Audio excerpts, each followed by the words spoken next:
Thank you, Ruby. Thanks, Nikau as well. Tēnā koutou katoa. I te taha o tōku pāpā ko no Ngāpuhi me Ngāi Te Rangi te iwi. E mahi ana o ki enjoy contemporary art space. I'm a curator there. I'm also a writer, freelance, for the 6th edition as well. We're just doing quick mihi before we get into the questions, but I'll pass it along to Liz. Mauri ora I te pare, ko ai au he ria hau no Tainui, Ngāti Kahungunu, Mitiaro, me Mangaia, Rarotonga, I roto I te moana nui a kiwa. Tēnā koe. Tēnā tātou, e te tuatahi e tikana ki te mihi atu ki tēnei whare me ngā kaimahi. Kua whakaritia tēnei huihuinga I tēnei ahi, nei rā te mihi aroha ki a koutou. Nā mātou te honore ki te noho I Wainganui I nei taonga a Robyn Kahukiwa. Hei whakawhiti kōrero e pāna ki tōna mahi tino whakahirahira mo te a Māori. Ai, ka rerenga mihi nui ki a koutou, o tira ki nei moreikura, tēnā koutou, ki a koutou hoki kua haramai nei ki te wānanga tahi tēnei ahi. Ko ai tēnei, ko ikurangi te maunga, ko awarua te awa, ko rai te tonga, te marae, ko te peruara ki te tangata, no Ngāti Rupe Makea te iwi, no Aitutaki Rarotonga, Mitiaro Mangaia Kōtirana ahau, ko Tehani Buchanan, tōku ingoa. Kia ora koutou, my name is Tehani Buchanan. I feel like I am new into my creative practice. I've always been creating, but not for public consumption. I have a background in kaupapa Māori. I've been in the education sector for the last decade as a te reo Māori teacher and working in other decolonial spaces. At the moment, I work in Māori health, where I predominantly work at elevating the status and role of rongoa Māori. Mo te hauora o te iwi Māori, mo reira, tēnā koutou. Kia ora. Tēnā tātou taua, ka tika ki te tautoko I ngā mihi konehia, ki te mana whenua, ki Āti Awa, me Ngāti Tuarangatira, e mihi ana ki a koutou. Ki ngā mahi toi I roto I tēnei ringa, nei rā te mihi nui, ki a koe Robyn, me o mahi toi a tāi Rarawa atu, ki nei mahi ne toa. Tōku taha, ki a koutou ngā manuhiri kua pai mai nei, e mihi ana ki ngā ringa toi, koutou no te moana nui a kiwa, e mihi ana ki a koutou, taku whānau, aku hoa, kua roa te wā, anō reira, ko Nikau ahau, he uri ahau no te hokianga whakapau karakia, ko Ngāpuhi, ko te Rarawa ngā iwi, ko Ngai Tūpoto te hapu, I roto o motukraka me mga muka ki te taha nota o te hokianga. And I tipu ake hau ki tāmaki makauro, I am he rina toi ahau o te mahi au te. Kia ora everyone, it's so lovely to be here. Thank you so much for having me here in Te Whanganui a Tara. I am from the far north, from the hokianga, and I grew up in tāmaki makauro. So I'm not down in these ways, so it's really lovely to see your beautiful faces, and those who live here, who haven't seen in a long time, and also those who are from Te Moana Nui a Kiwa, and on this panel as well.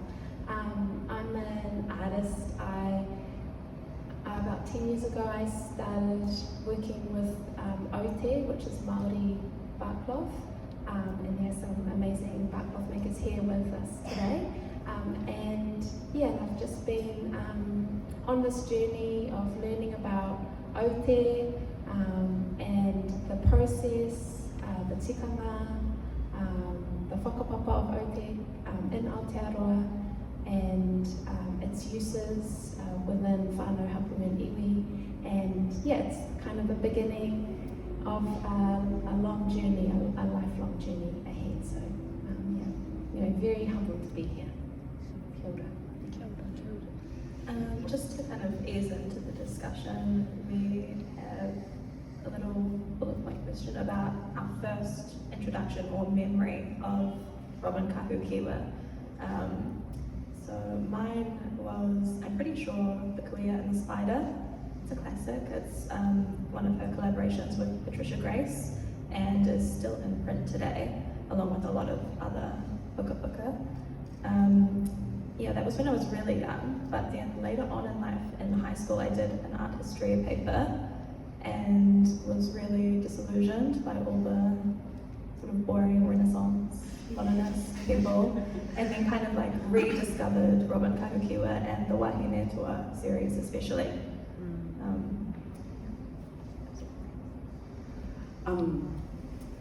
I was thinking about what Ruby had said, that how lucky we were to have grown up with Robyn Kahukiwa, and I was thinking, oh, I think I was a little bit grown already before I had actually experienced it. But the first time I ever saw Robyn Kahukiwa's work was in an exhibition in Tāmaki called The Five Māori Painters.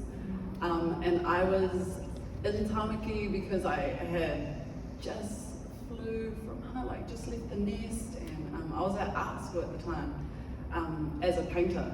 And so that exhibition was like pivotal in forming, you know, the visual languages that I was looking at that time. And I mean, I was pretty obsessed with that show.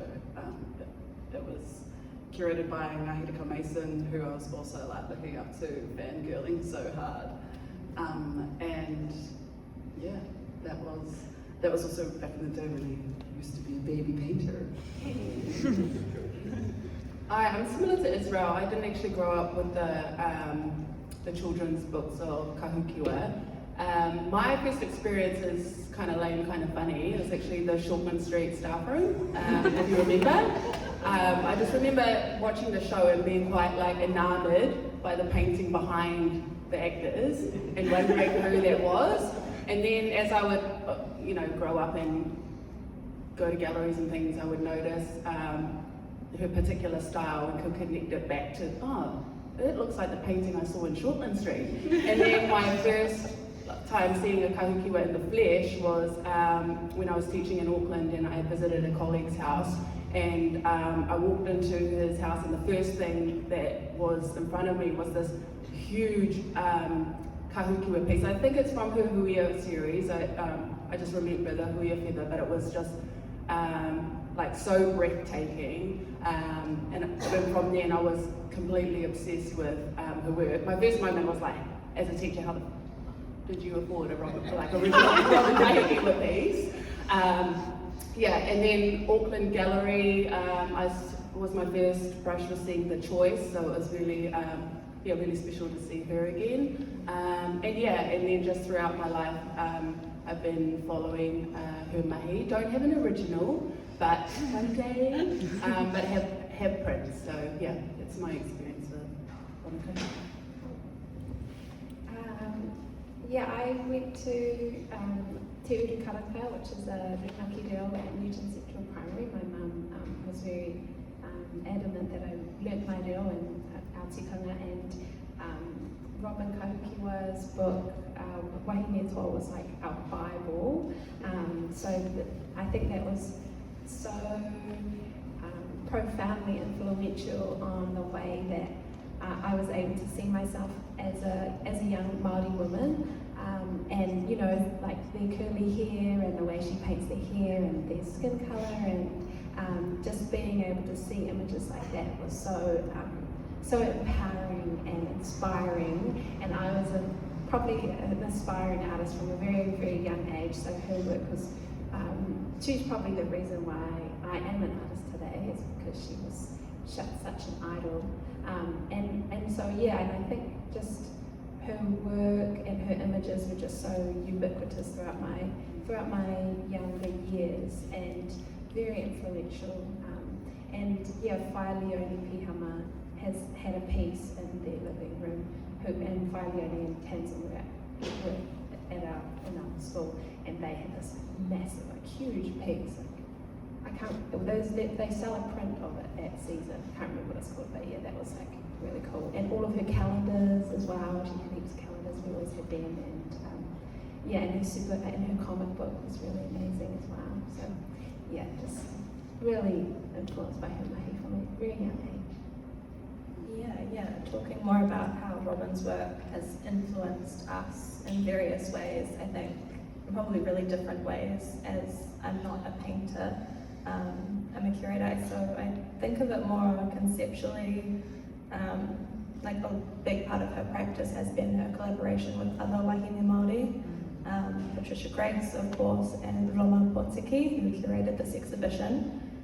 So I guess when I think of her influence, I think of her relationships to those wahine, and the way that she forges, or has forged and has kept those relationships going on for decades, I think is really inspiring, and it's an important thing that we all need to kind of keep in mind as we go through our various practices.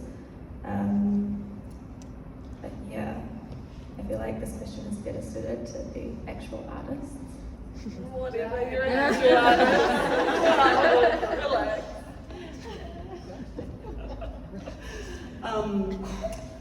That just made me think of a really funny question and thought that I had with someone, and they said, if you had one wish and that wish came true, what would that wish be? And off the back, without even thinking, this person was like, Indigenous women in charge now. And they were like, are you sure you don't want to cure all the things? And they're like, it would cure all the things if Indigenous women were in power right now. And in terms of how collaboration has been a part of my practice, I think it is the practice. And I have been so fortunate enough to have so many epic teachers and friends and that have taught me throughout my practice. One of them is here, and I love her so much, Sue Pearson and Pauline Reynolds, who were teachers in my very sleepy midnight art practice. But I think what collaboration does, and maybe what's so beautiful about it, is it's so dynamic, and we negotiate things so often, and we could never achieve the things by ourselves, and we can within collaboration. And I think that's what's really beautiful about seeing the different collaborations in Robyn Kahukiwa's practice. One that really sticks out for me is the Ngā Atua puka puka that she does. I read that to my kids adamantly, so much so that it's in tatters now. And so they, I didn't have that book growing up, but they do, and they just think it's nothing, talking about mahuika all the time, which is just a beautiful gift that's come about through collaboration. What about you? Robyn is an artist, but at the forefront she's an activist, She has used her art as a medium of not only self-expression and self-discovery, but I believe as an act of resistance to the array of assaults on Māori over decades, and importantly, as an assertion of tino rangatiratanga. During my 20s, are we alright with story time? Yes. We don't describe Like a lot. During my 20s, I would say I was active politically. I was involved in kaupapa such as Mātiki Mai Aotearoa, if you're familiar with them. This was in my early 20s whilst I was still at university.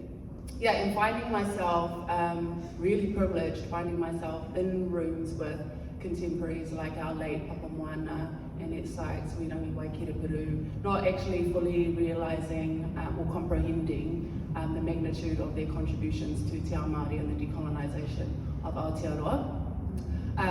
So as I was finishing up university and beginning what would be a decade-long career in secondary teaching as a Te Reo Māori teacher, I would find that my personal capacity to contribute to kaupapa outside of my teaching severely limited for a number of reasons. workload as a teacher, obviously, giving birth to 2 young children, and navigating myself through and out of quite an abusive relationship. And when I think back on that era, I remember feeling a lot of guilt for not being able to have the ability to contribute to kaupapa that were really meaningful for me. And I remember sharing this with a mentor in Tuakana of mine, Veronica Tāwhai, who's a professor at Massey University. And she was the one that invited me to take part in Aitutaki Mai. And she reminded me that there are many lanes in which we can contribute to decolonial kaupapa, and that we actually don't need to be in all of them. And upon reflection, had I done that, I probably would have been half-assed at all of them. Nā reira, like where I'm going with this kōrero is that now that I am having a calling to lean into my creative practice more, I ask myself, how can I be of service in this domain? And I think I need only to look at the impact of Robyn's work through her mahi toi towards to Te Ao Māori, her contribution to Te Ao Māori and the decolonisation of Aotearoa. And find myself asking, yes, I can contribute in some meaningful way that is still kaupapa driven, whilst also inspiring and allowing me the permission to lean into my creative practice, which brings me a lot of joy.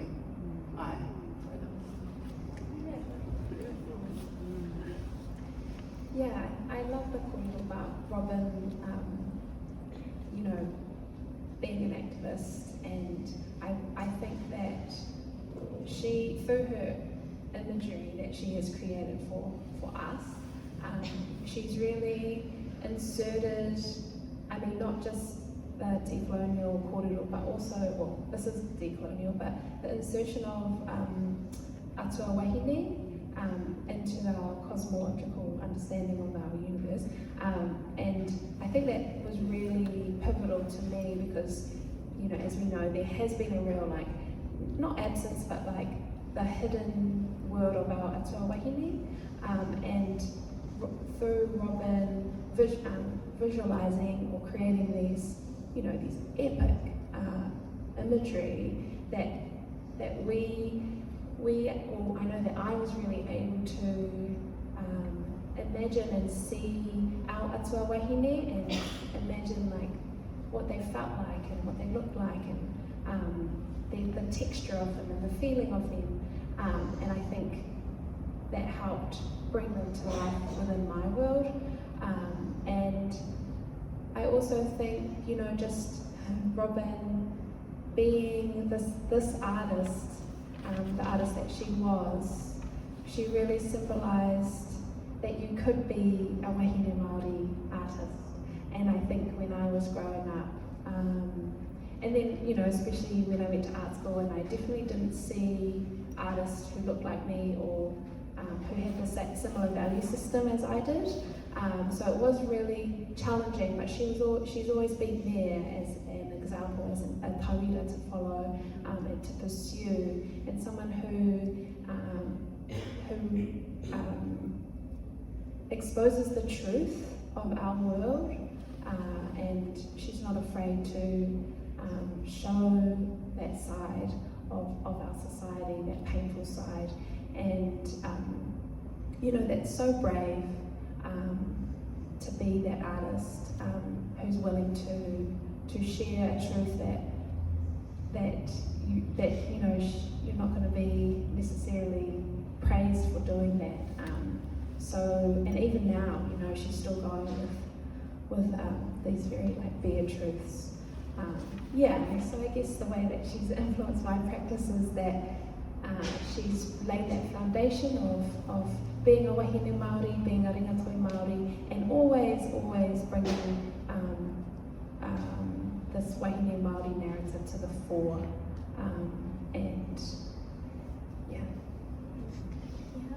I think following on from the influence and going more into the impact is really important, like you were saying with the Wahine Toa series, but also just her general, the shaping of perceptions of wahine is has been huge. Past portrayals, like going way back to portraiture of, you know, Cook's voyages depicting wahine Māori and moana, has a really gross, awful history. And then for Robyn to come and depict wahine as sort of powerful beings, and she really learned a lot of the history as well. I know that she went to her kuia in Komatua and learned about Ngā Atua Māori and tried to represent in, you know, honour, and like you were saying before about your values, I can kind of see that flowing through Robyn's work as well, definitely. But yeah, the next question is along those lines. It's the impact of Robyn's work in shaping how wahine see ourselves.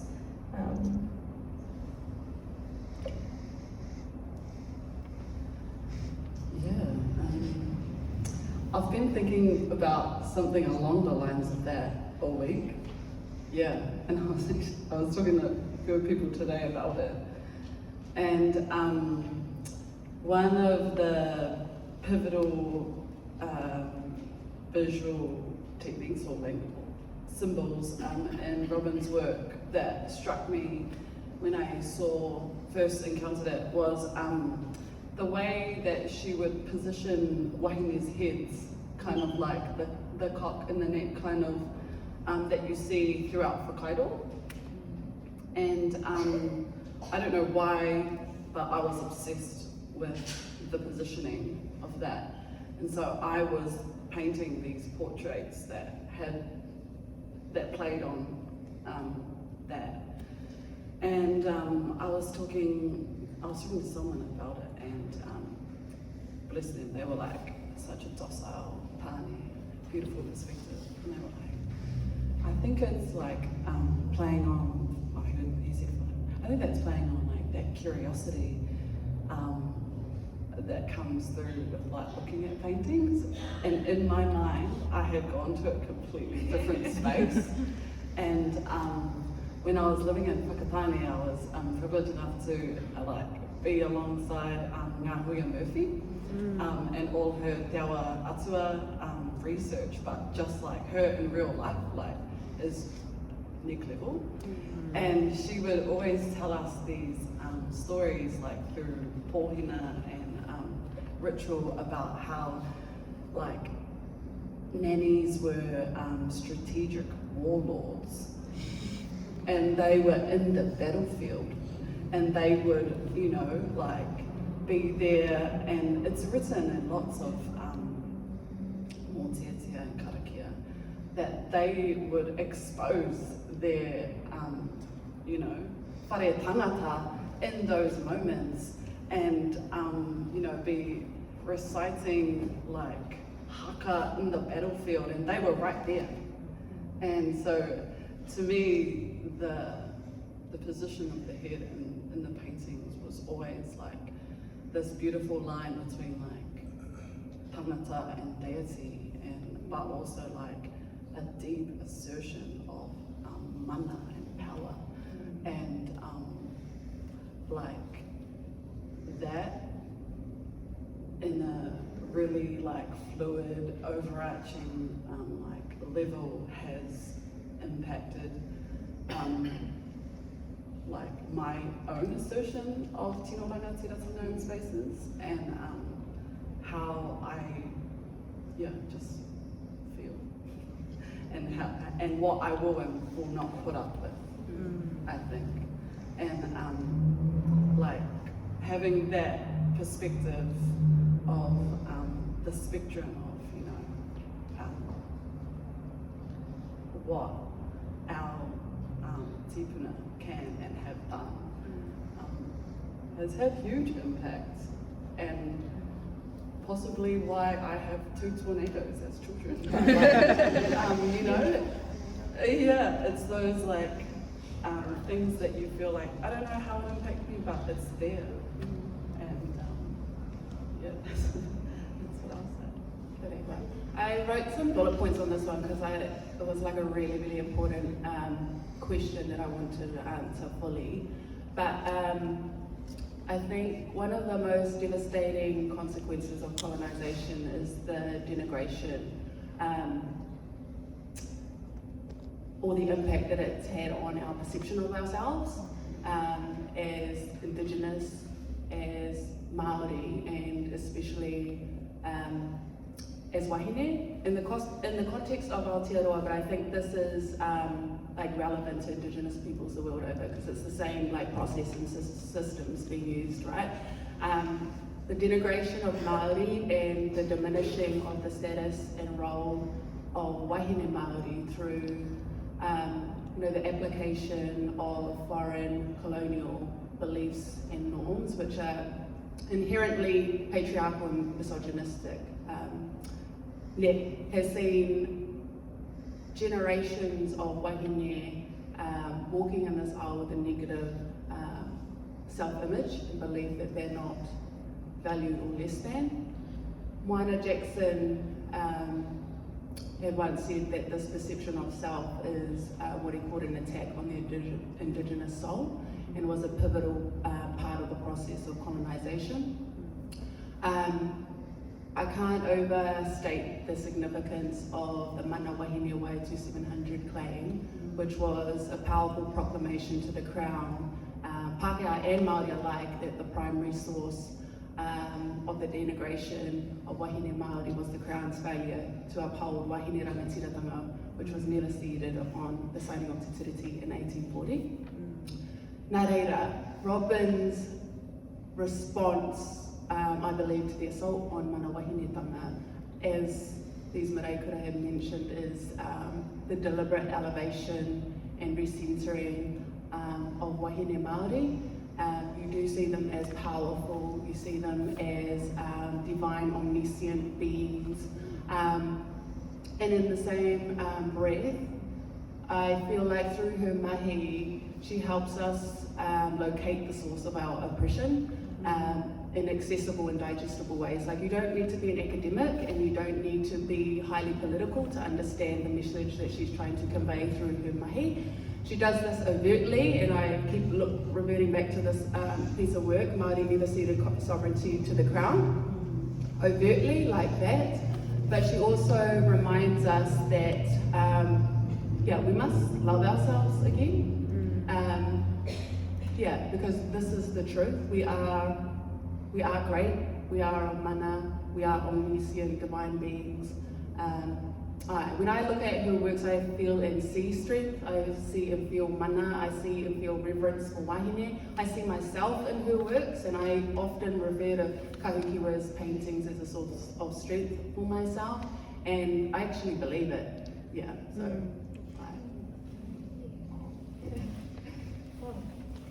Tautoko ngā kōrero, kōrero koutou. The only really thing that I have to add is that Robyn's mahi is very transparent, which is not something that is common within the art world. It's very transparent, it's very open, it's very deliberate. And her representation of wahine Māori is also very deliberate in that she shows our power and dignity, but she also shows our grief and anguish, like the grief and anguish of Papatūānuku, having been separated from Langi. And she also shows our vulnerability and our pain and our grief. And this is a beautiful portrait behind you there, and it's about not knowing our reo, not knowing our tikanga, and her, us being able to see an image like that as, that's an acceptance of the South. And she also shows, Māori women with waka blonde hair, like Ehu girls. So she shows a real diversity of what it means to be Māori. You don't have to, have brown hair and brown eyes and brown skin. So there's also a genetic diversity in all of us, and I think that's very intentional on Robyn's part, is that she's like, you know, we're all in it together, we're all inclusive, and there are many shades of our power and also our vulnerability as well. Yeah, for sure. Yeah, carrying on the thoughts of the interweaving art and politics, I think Robyn's been really unrelenting for a long time, and yeah, to have that person be putting such an output, like an incredible output in form, like it's high quality work, but also just in sheer numbers, and it's not just the works that go to the galleries or into private collections.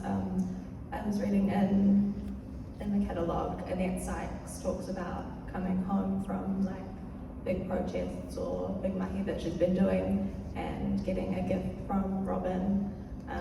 So yeah, it's been really unrelenting, and also you can see that she has had a lot of growth and a lot of change. Like I look to environmental products, one from the 70s over there, and then, that's Andy.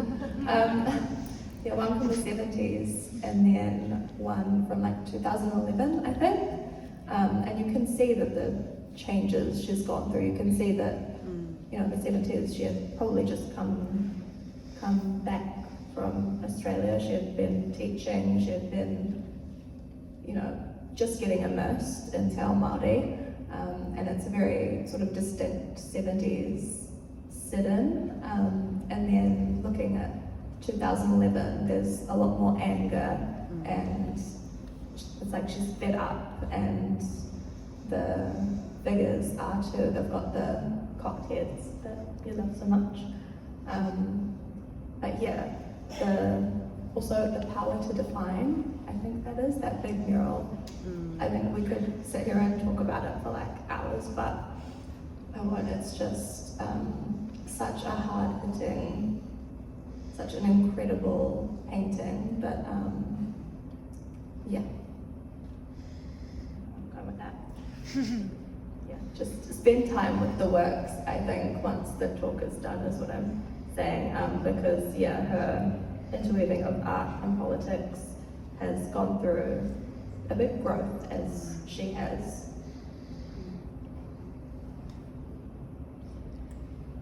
Let's change the sequence. Well, sure, I think to be born Māori, to be born Indigenous is to be political. Yeah, so I think Robyn's mahi, by her sheer existence, can't be separated from wider Māori political discourse, like no matter the subject matter. Yeah, I think her work is civic education. It's anti-racist, anti-patriarchal, it's decolonial in its visual language. Yeah, so I think as Māori and Indigenous artists, it's almost like a sense of responsibility that I'm not sure that non-Māori or non-Indigenous would particularly understand. Yeah, and Robyn has recognised in herself that has she not used her creativity to convey her protest over the last 40 years, she'd be doing a disservice and betrayal of herself and that of her people. So yeah, I don't think you can separate the art from the politics when you're Māori and you're Indigenous fighting for what's not always different, right? Yeah,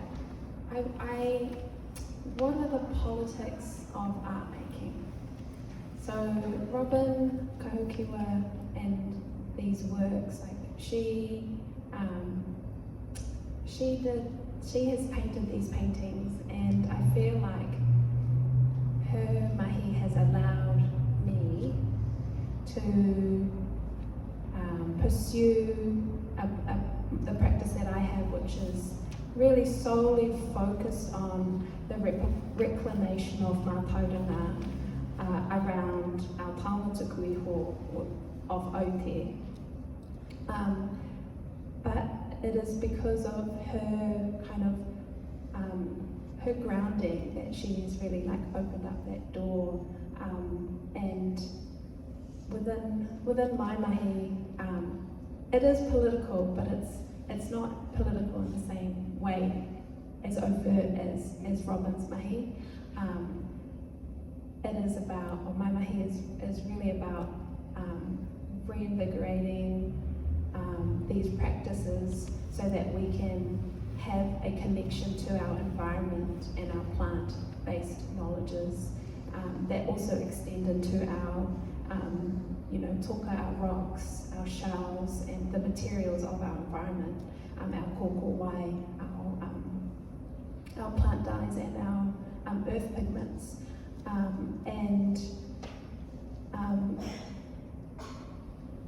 It's not the same, but it's sort of like, it's this very intentional way of breaking down, the colonial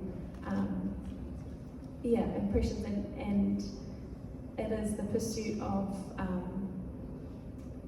being self-determined in your art practice. And I really do believe that if it wasn't for Robyn, then I wouldn't be able to do what I'm doing now, and I feel very lucky to be like of the generation that I am, because I mean those who fought for us in the 70s to have our reo and the kohanga reo and kura movement, and that has really enabled a new generation to have access to our reo and our tikanga, and to kind of have the privilege to think differently about the way in which we can affirm our cultural identity in our daily lives, which can be through toi Māori, through practicing our tikanga and our reo and our toi practices.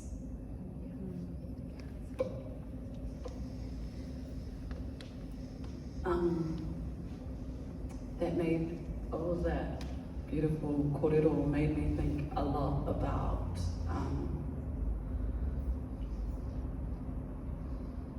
Indigenous joy, and how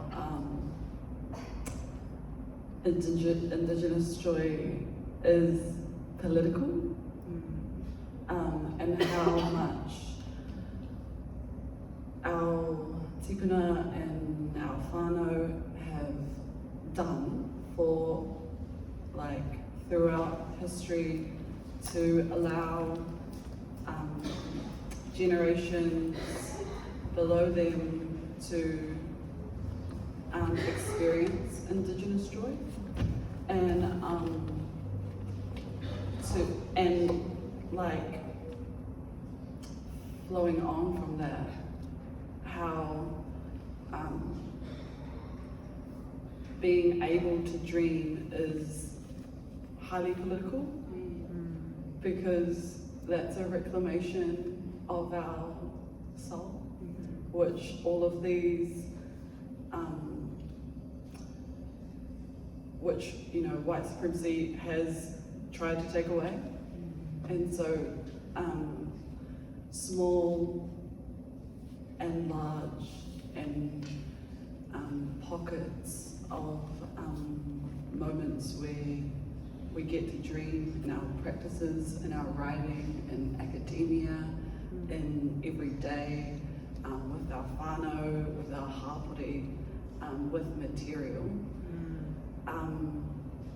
is like badass political like stuff, and like that is it. That's it. Does anyone have any thoughts following that? Otherwise we'll get into questions if people have questions. Yeah? Yeah. Let's chuck it to you. Kia ora koutou. I just wanted to say I really appreciate your mihi to Robyn and the space that she held for all of you in your mahi and growing up.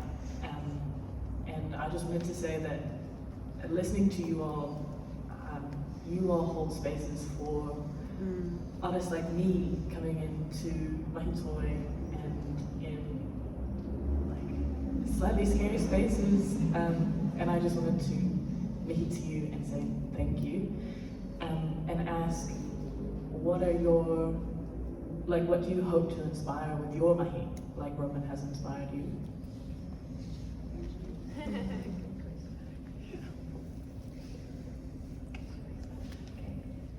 Beautiful papai.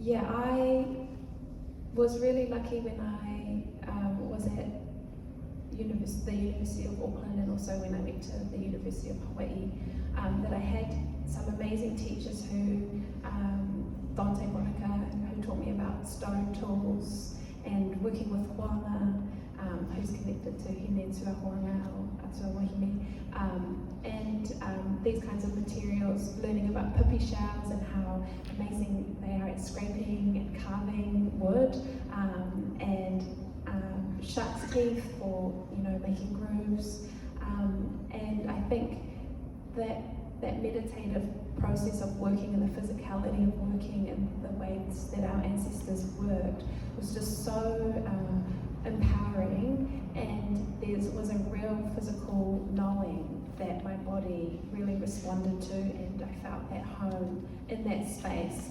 And I just, you know, and it's the same, I was very fortunate to be able to go sailing on Wakahodua, and you know, like being out in the middle of the ocean and not seeing any land, and only having the stars and the moon as references to time and space.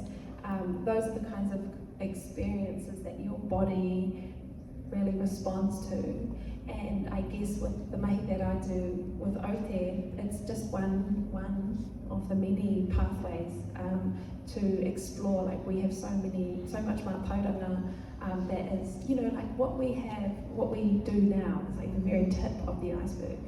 Like, there's so many materials to be unlocked, and so many processes to be discovered or rediscovered, relearned, and also so many skills to acquire that our tūpuna had, as well as yes, and I guess like that, those experiences of doing are really empowering and give us like an access into the way that our tūpuna saw the world and saw themselves and experienced the world around them. And I think if we can get back to that space of knowing and understanding who we are and who this whenua is, and our role in protecting the whenua and the resources, then yeah, that's really what I feel like my mahi is about, and what I hope for other tauira of toi Māori to feel brave enough to go and explore all of our taonga that are in the taiao. I want to hear more about your waka. Yeah, inspire. Oh, I don't know if I hope to inspire so much as I hope to, like you were saying, they're quite scary spaces sometimes. Galleries, quite unfriendly historically, contemporarily sometimes. But yeah, I hope to work with, I mean, there's so many Lingatoi who are awesome and cool and so inspired, influenced by Robyn's work, and yeah, I feel like my role is very much behind the scenes. I'm there to prop up those artists and help them realize, you know, their practice, and yeah, that's my take.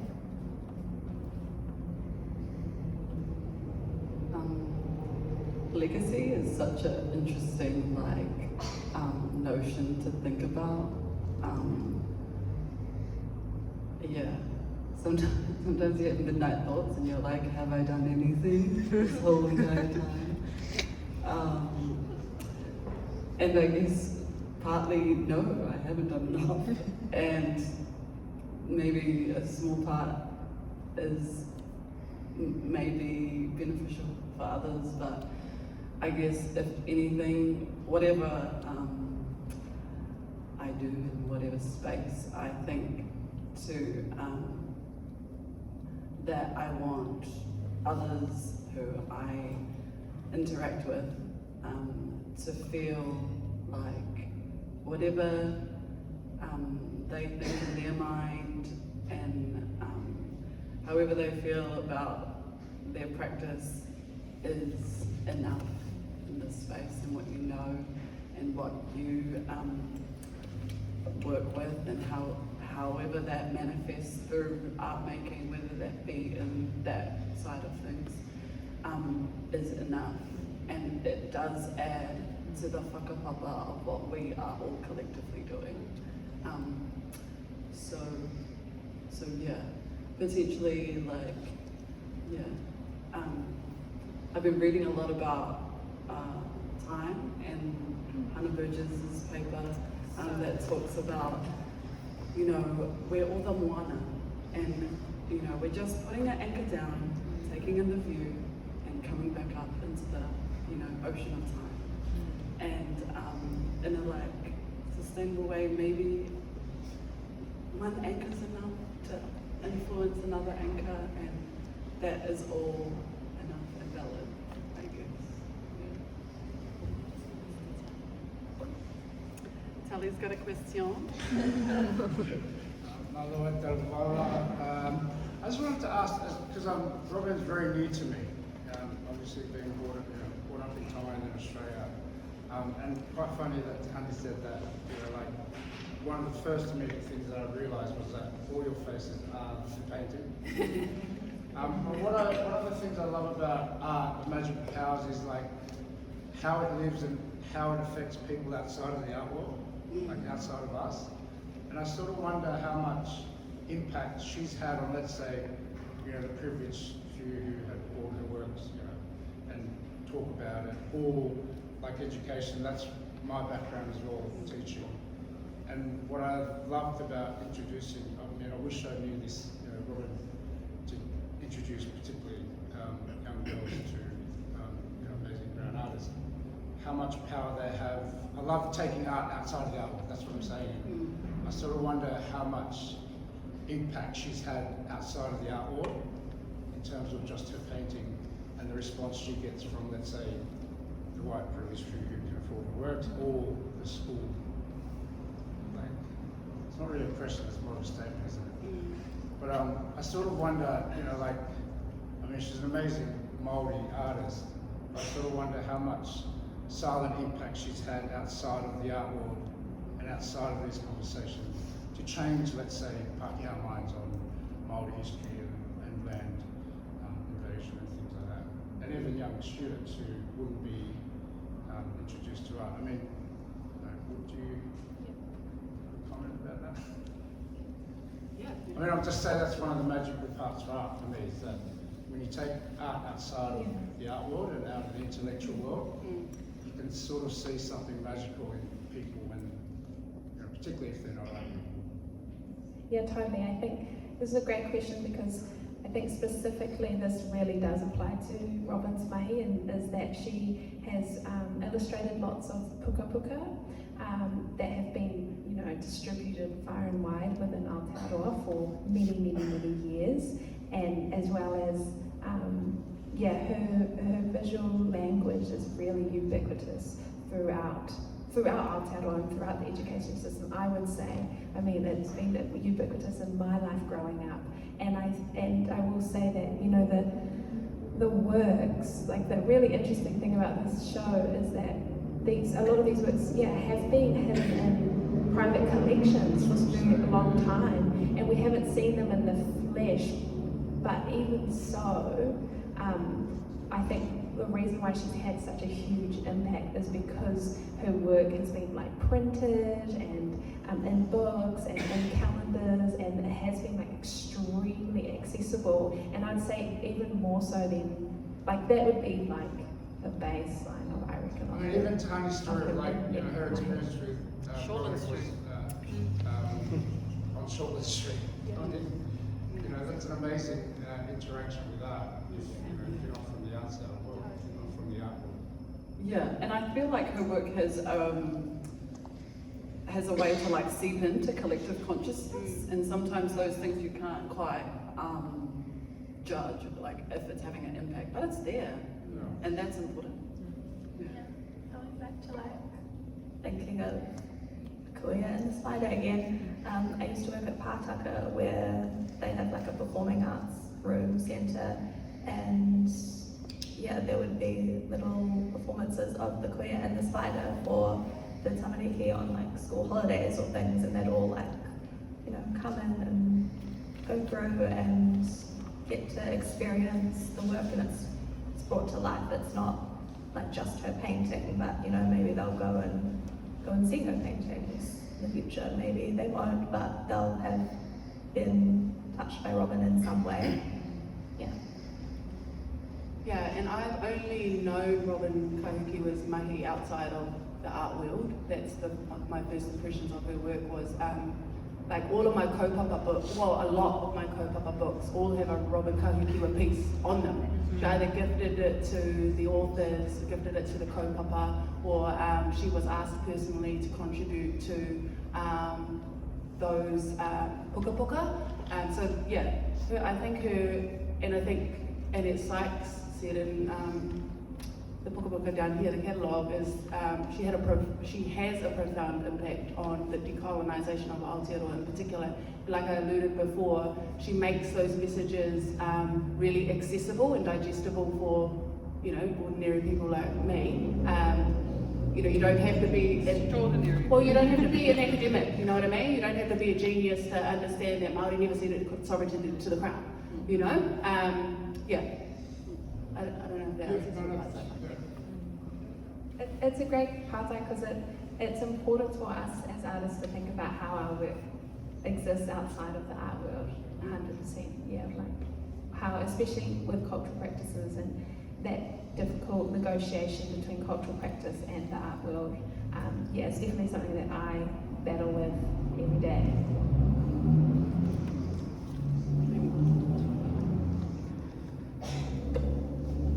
Kia ora koutou, kia ora.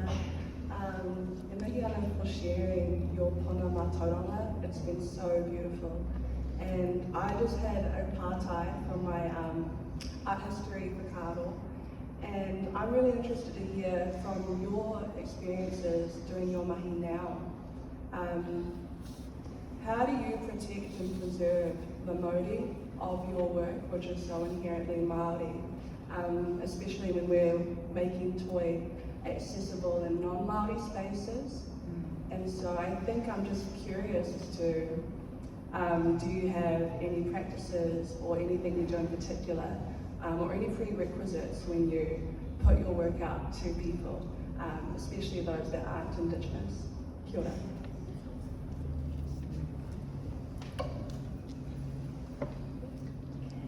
I think that for me, protecting the Māori probably goes back again to collaboration and choosing who you're working with carefully. I have, I guess, the privilege of doing that as curator, and I can kind of get the vibes off someone and see what they're about. And again, going back to Nikau, you're talking about the values before. I think that's really important now more than ever in art making and in curating, who you're profiling and who you're lifting up and what they're saying. Yeah, I would go back to collaboration. Yeah.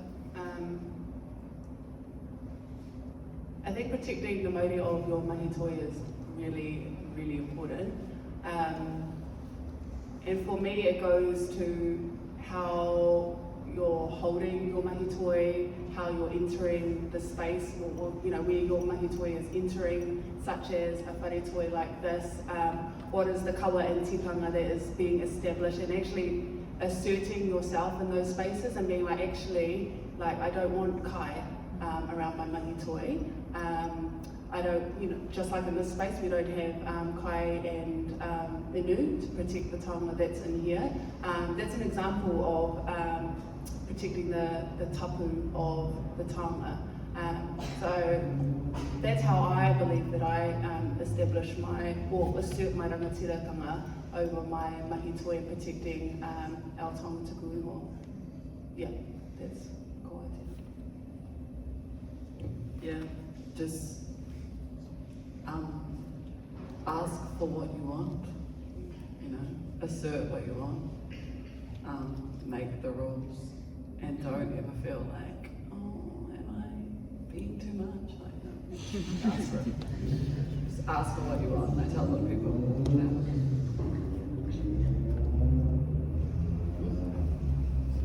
This is such a great partai, and it's something that we should all ask ourselves always. I don't know how much to say in that I have not always been successful in protecting the Māori of my mahi toi, and it's very painful when you're not able to do that.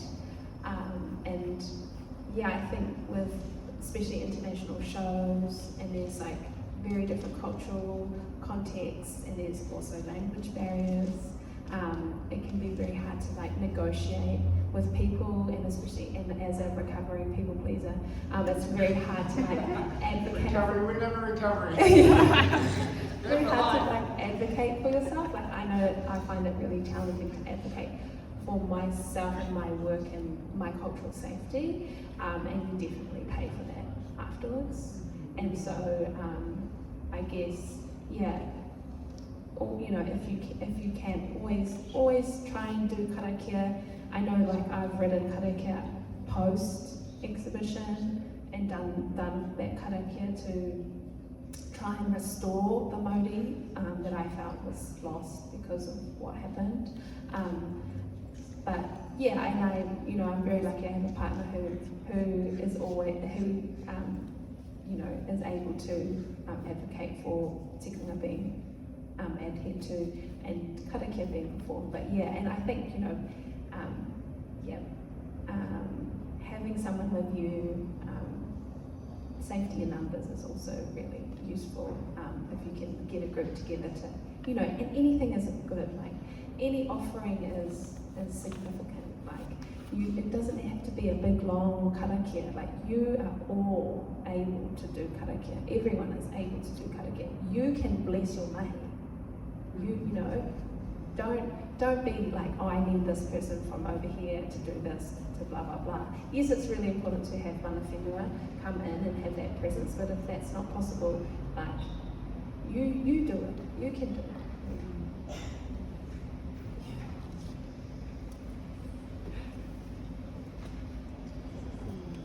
Kia ora. Thank you so much for your kōrero. Me mātauranga. I have a more like wider part-time for you as you sit behind your kuia, our kuia.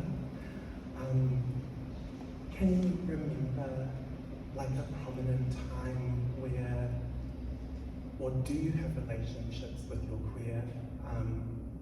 If so, is there like a particular one that you have, a particular kui who comes to you or who you go to connect with?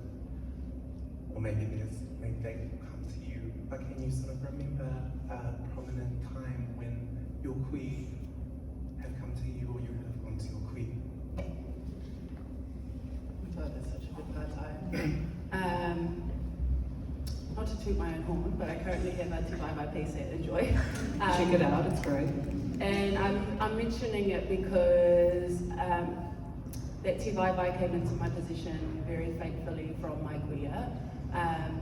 All my kuia are passed, so I didn't have the honour and privilege of sharing space and time with my kuia in Te Ao Kiko. But yeah, I was supposed, if you know Te Waiwai, they're one of the most revered gifts you can be given in Cook Islands Māori culture.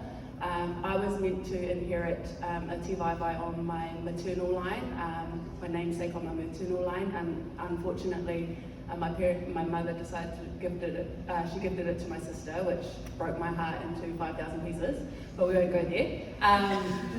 But a few years later, actually at the end of 2002, my favourite uncle suddenly passed away in Rarotonga, and we were in his house clearing out his possessions, and I opened a box, and the tīwaiwai was sitting in there. I didn't know who it was from, and my auntie said to me, "Oh, this is your family's tīwaiwai," and I'm like, "What do you mean?" And she's like, "Oh, this is your grandmother's, my other kuia on my paternal side," and she just said, "You have it."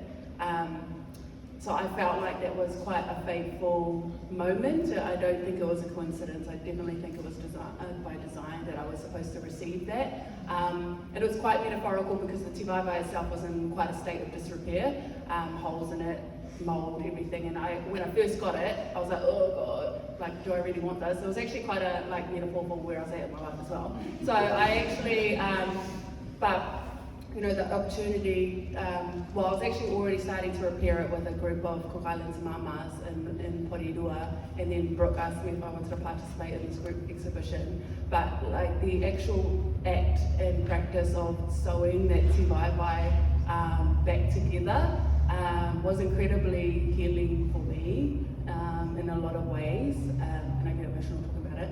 But yeah, that's, I think, the most profound connection I've had with both of my kuia. I do think they were colluding in the ethers for me to receive this, but yeah, thank you for that pai tai. I really like that pai tai. Yeah, for me it's like depending on where I'm at. Yeah. And like two instances that come to me is I was working on an exhibition with a whānau of pounamu carvers, and at the time, I mean, we all know pounamu and we all know potini, but I had been introduced to another atua wahine. Her name is Tehani Buchanan, and she's the mama of potini, and she manifests as the intense cold. So that's like below, like depths of the ocean and in the outer space.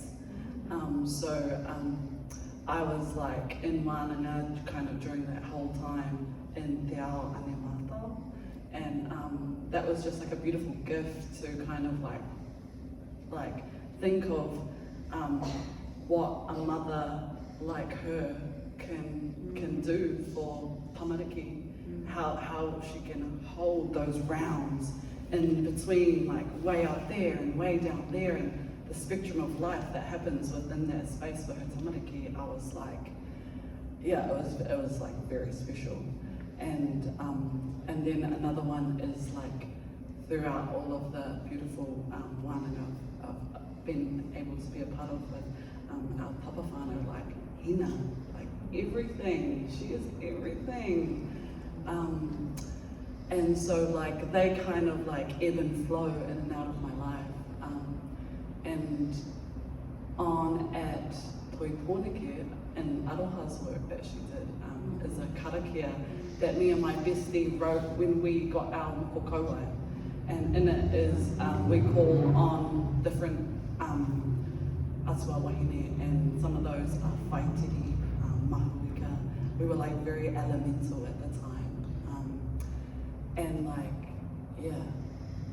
Also just like learning about when Papatuanuku was married to Tangaroa, and they begat all of these like atua wahine that we like are still learning, which is just like potent, rich, beautiful, like loving energy. That's everything for me. I'll just say, thinking of the kuia, I mean, Wahine Tour series, obviously groundbreaking, impactful, amazing, everything. But there's also like really underrated Te Marama moon boxes down there that have the goddesses associated with Marama, that I think, are underrated and also very impactful in their own ways. I'll just leave it there.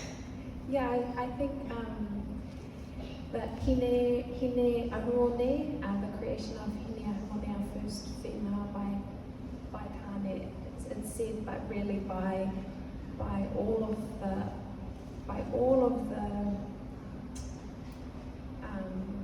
spiritual, creative entities, Papatūānuku, of course, and the contribution, like the collaboration of the universe to help tāne form hine ahone, and then how also that progresses to hine titama, and hine titama being his daughter, and then her becoming hine nui te pō. I think that was definitely a narrative that was so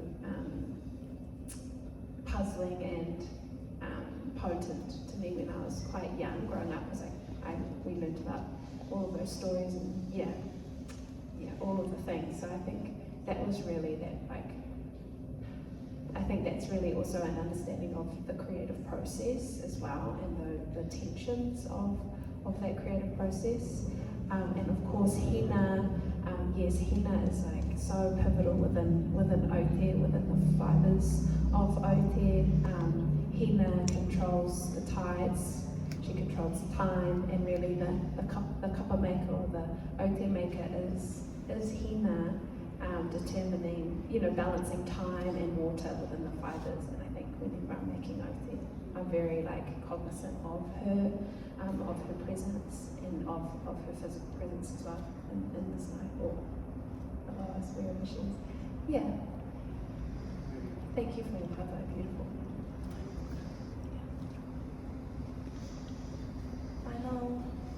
Final bits and bobs from our panelists. What are you all up to next? After this, I think getting a pie. Not right now. What are Projects and what do you guys, what's stuff like that? And Brooke has an awesome show. Come to enjoy, see Tehani and Rosie and Bobby and Vince. Just more cool exhibitions coming up, I guess. We have, I'm working on writing and little things. You'll see it when you see it.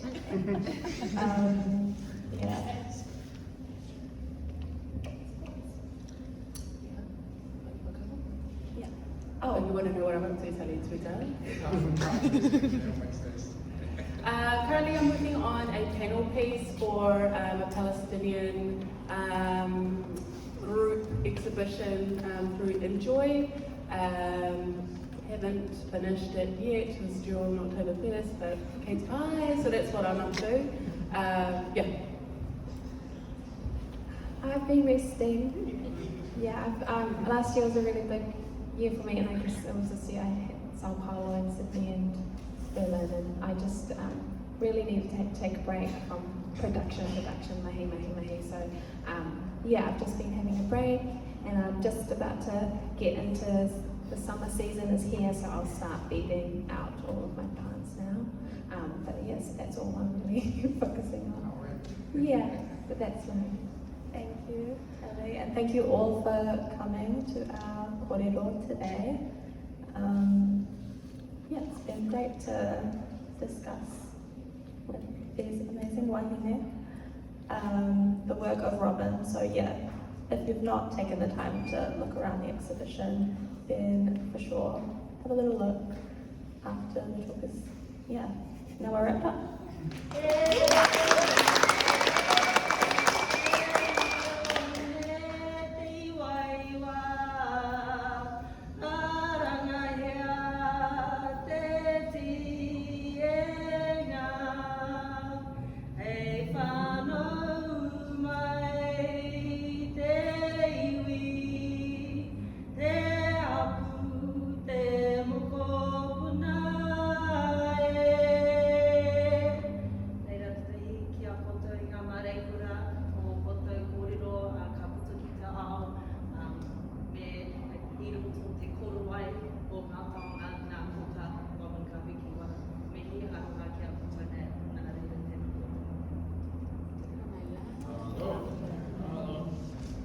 Just do a karakia hai whakakapi.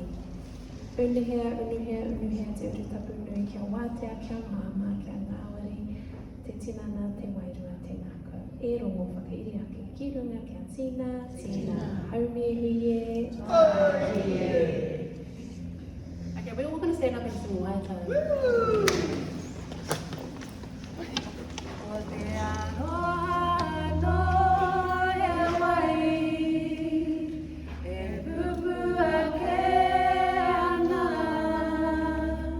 he awa e mapuna mai ana, I roto I te whatu manawa. O tōna matapuna he onu, aina ia ka rere anō. O tōna matapuna he onu, aina ia ka rere anō.